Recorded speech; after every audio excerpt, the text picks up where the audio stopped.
बेटा, मेरा नेक्स्ट सवाल आपसे यह है कि जैसा कि आप भी सुनते होंगे कि बहुत सारे स्टूडेंट जो मेडिकल और इंजीनियरिंग ये सब की तैयारी करते हैं या इवन आईएएस की तैयारी करते हैं, वो तैयारी के दौरान या रिजल्ट होने के बाद वो अगर रिजल्ट उनके मन मुताबिक नहीं होता है तो डिप्रेशन में चले जाते हैं। फिर वे डिप्रेशन से बाहर निकलने के लिए कुछ गलत चीज़ों का भी शिकार हो जाते हैं, खासकर दारू, शराब, सिगरेट इन सब चीज़ों की भी उनको लत लग जाती है या गलत संगत में चले जाते हैं या कुछ लोग सुसाइड तक भी कर लेते हैं। तो जो स्टूडेंट्स हैं इस तरह के सिचुएशन जो भी लोग इस तरह के फेस कर रहे हैं, उनको जनरली मोटिवेशनल स्पीकर इस तरह से बातें करते हैं कि यार लाइफ में अगर आप चाहो तो बहुत कुछ करने के लिए है, सिर्फ डॉक्टर, इंजीनियर या आईएएस इस तरह की चीज़ें ही बनना लाइफ नहीं है, बल्कि हम लाइफ में स्पोर्ट्स पर्सन बन सकते हैं, क्रिकेटर बन सकते हैं, फुटबॉलर बन सकते हैं या सिंगर बन सकते हैं, डांसर बन सकते हैं, राइटर बन सकते हैं। बहुत सारी चीज़ें हैं लाइफ में करने के लिए।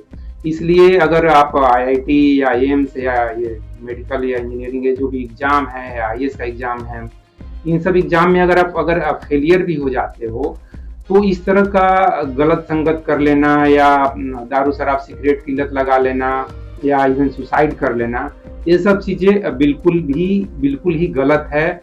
और इस तरह से अपने पेरेंट्स को दुखी मत कीजिए और लाइफ में अच्छे डिसीजन लीजिए और हमेशा लाइफ में खासकर डिप्रेशन की स्थिति में सोचिए कि हमको मूव ऑन कर जाना चाहिए, हमको नेक्स्ट सोचना चाहिए कि हमको लाइफ में क्या करना है। तो आप बेटा इस बारे में क्या कहना चाहोगे? क्योंकि आपको भी हो सकता है डिप्रेशन के दौरान कभी-कभी इस तरह की स्थिति फेस करना पड़ा होगा। ऐसे तो मैं हमेशा तुम्हारे साथ में ही रहा हूँ, तो आप सब कुछ शेयर ही करते आए हो। जी, तो जहाँ तक डिप्रेशन की बात है, मेन दिक्कत तो तब आती है जब आप बच्चे को कहीं पढ़ने भेज देते हो। जैसे बहुत बच्चे कोटा पढ़ने जाते हैं, अब वहाँ पे क्या होता है कि बच्चे और पेरेंट्स के बीच में कॉन्टैक्ट नहीं रहता जितना रहना चाहिए, क्योंकि उस इस एज में, मतलब जब जेईई की तैयारी होती है, बच्चा 16-17 साल का रहता है। उस एज में आप उसे भेज रहे हो किसी दूसरे शहर में, वो भी कोटा काफ़ी मतलब हेक्टिक शहर है। मैं गया नहीं हूँ, पर मैंने काफ़ी सुना है, वहाँ पे काफ़ी सारे बच्चे आए हैं वहाँ से, तो वो लोग बोलते हैं कि हाँ, सिर्फ पढ़ाई पढ़ाई का माहौल रहता है।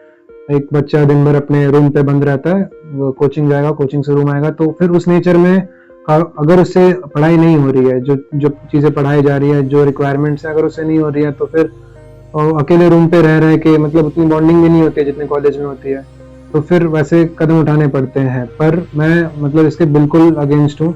आप अगर आपसे नहीं हो पा रहा है तो सबसे पहले आप पेरेंट्स से बात करिए। हाँ, कहीं कहीं दिक्कतें आती है कि पेरेंट्स आपके स्ट्रिक्ट होते हैं, वो बोलते हैं कि नहीं, तुम्हें करना ही है, कंपलसरी है, तुम्हें आईआईटी करना ही पड़ेगा, ऐसे पेरेंट्स होते हैं, और मूवीज में भी आपने देखा होगा। तो और अगर आपके पेरेंट्स स्ट्रिक्ट हैं, अगर वो आपको फोर्स किए जा रहे हैं कि नहीं आपको करना ही पड़ेगा, तो आप मैक्सिमम क्या कर सकते हैं, आप एक दो बार अटेम्प्ट दीजिए, और मतलब ऑब्वियसली अगर आपको नहीं समझ में आ रहा है तो आपसे नहीं होगा, तो फिर आप पेरेंट्स को बता सकते हैं कि हाँ, मेरे से नहीं हो रहा है, मैं और चीज़ें ट्राई करना चाहता हूँ। वो आपको फोर्स तो नहीं करेंगे।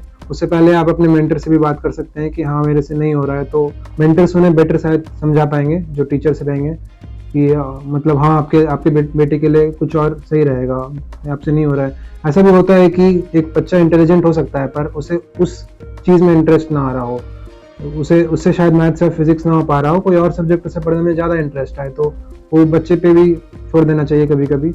बाकी अगर आपको पढ़ाई में इंटरेस्ट नहीं आ रही है, तो अगर आप किसी और चीज़ में मल्टी टैलेंटेड हो, अगर आप अच्छे पेंट कर सकते हो, या फिर आप स्पोर्ट्स की तो मैं उतनी नहीं बोलूँगा, क्योंकि काफ़ी ज़्यादा कंपटीशन है, क्रिकेट, फुटबॉल जो भी है। कंपटीशन हर एक जगह है बेटा, लेकिन हमको अपने सामने देख सकते हैं कि लाइक सचिन है, धोनी है, तो वो हार्दिक पांड्या है। 1 in a million होता है, तो हाँ, तो हमको लाइफ एंड करने से बेहतर है कि हम हाँ, कुछ मूव ऑन करके कुछ बेटर करने के बारे में सोचें। अगर आप, हाँ वही मतलब, अगर आप पढ़ाई में बिल्कुल इंटरेस्ट नहीं आ रहा है, तो आपके पास ऐसा पक्का होगा कि आपके पास एक टैलेंट होगा, एक्सेप्शनल टैलेंट होगा, जो आप जिससे आप बाकियों से आगे बढ़ सकते हो, तो आप उस टैलेंट को यूज़ कर सकते हो। फोटोग्राफी जो भी है, जो भी आपको पसंद है वो करिए। बाकी पढ़ना तो ज़रूरी है, ऐसा नहीं कि आप पढ़ाई को कम्प्लीटली इग्नोर कर रहे हो। आप अगर आप पढ़ नहीं पा रहे हो, एटलीस्ट ट्राई तो करिए आप। अगर फिर भी नहीं हो पा रहा है तो आगे का सोच सकते हैं, पर जो भी है पेरेंट्स से अच्छे से शेयर कीजिए। सही बात है बेटा।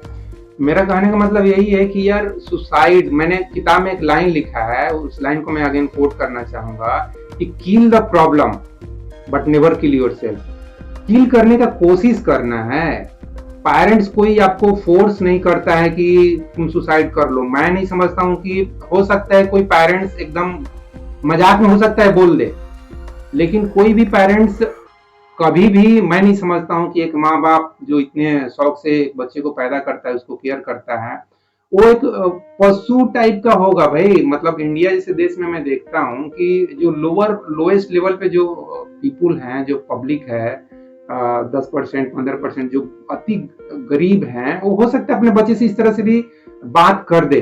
लेकिन जो व्यक्ति, जो माँ बाप थोड़ा भी जागरूक होगा, मैं नहीं समझता हूँ कि वो अपने बेटे से कभी बोल दे कि नहीं तुमसे आईटी नहीं हो रहा है तो इसका मतलब तुम मर जाओ, ये हो जाओ। ऐसे कोई भी जागरूक इंसान कोई भी नहीं बोलता है।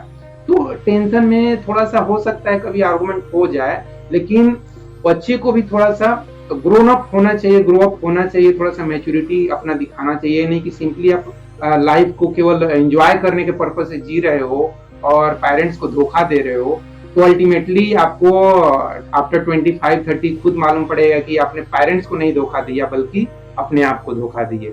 तो उस चीज को भी नहीं आपको करना है। लाइफ में सोचना है कि मेरे को ग्रोन अप करना है, कुछ ना कुछ करना है, आई टू डू समथिंग, ये जरूर आपके माइंड में होना चाहिए। पढ़ाई नहीं तो स्पोर्ट्स, स्पोर्ट्स नहीं तो सिंगिंग, सिंगिंग नहीं तो बिजनेस, बिजनेस तो स्टार्टअप, कुछ ना कुछ। खासकर आप अगर यार गरीब और लोअर मिडिल क्लास के हो तो आपके सामने तो ये सिचुएशन आएगा कि आपको कुछ ना कुछ पैसे कमाने के लिए, अपने लाइवहुड के लिए, भोजन कपड़ा मकान के लिए कुछ ना कुछ करना ही पड़ेगा। तो मूव ऑन कीजिए, मैं तो यही कहूंगा, मेरा बेटा भी वही बोल रहा है।